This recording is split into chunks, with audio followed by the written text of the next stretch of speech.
नहीं है। अभी आप यहाँ से चली जाए। किसान का बचना। बाहर निकालो इस लड़की को। दुआ की ज़िंदगी से परेशानियां निकलने का नाम ही नहीं ले रही। दुआ को आखिरकार बावर्ची खाने में तकदीर ले ही जाती है। दुआ ज़बरदस्त खाने बनाती है अपने शौहर नौशरवान के लिए, लेकिन जैसे ही उसका शौहर घर पहुंचता है, नौशरवान को दुआ बड़ी तारीफ़ों के साथ कहती है कि मैंने आपके लिए कबाब वगैरह बहुत ही टेबल सजा रखी है। नौशरवान जैसे ही खाता है कुदरतन उसकी तबीयत ख़राब हो जाती है, लेकिन कशमाला फ़ौरन पूरे महल में डंडोरा पीटना शुरू कर देती है कि दुआ ने जहर मिला दिया खाने में।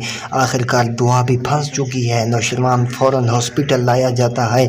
फ़ौरन कशमाला घर वालों को बता देती है, बाबा सही और अम्मा सही को, कि दुआ ने आखिरकार वो ऐसी हमाकत गलती कर दी जिसका हमें शिद्दत से इंतज़ार था। कशमाला अंदर से खुश भी हो रही है कि अब दुआ चली जाएगी।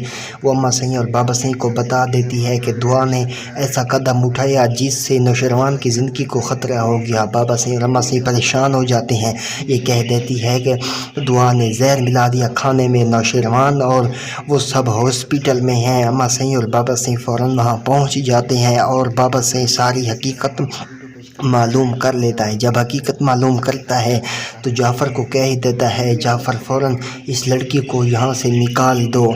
जाफ़र भी निकाल देता है, लेकिन पहले भी जाफ़र ने दुआ को नौशरवान से मिलने से रोक थाम रखी थी और कहा था कि आप दूर रहें नौशरवान से। अब कशमाला खुश भी हो गई है, लेकिन उसे तकदीर इसलिए ले गई थी कि वो अपने शौहर के लिए खाना बना रही थी, लेकिन कुदरतन तबीयत ख़राब होने के बहाने पर दुआ अब घर से निकाली जा चुकी है। असलम साहब और फमीदा साहब हॉस्पिटल में आए और दुआ को लेकर वापस चले गए। नाज़रीन, अब देखना ये है कि आने वाली अक़सात में क्या होता है। नौशरवान क्या ठीक हो जाता है या फिर चले जाते हैं। बाबा सही फ़िलहाल तो दुआ को यहाँ से निकाल देते हैं।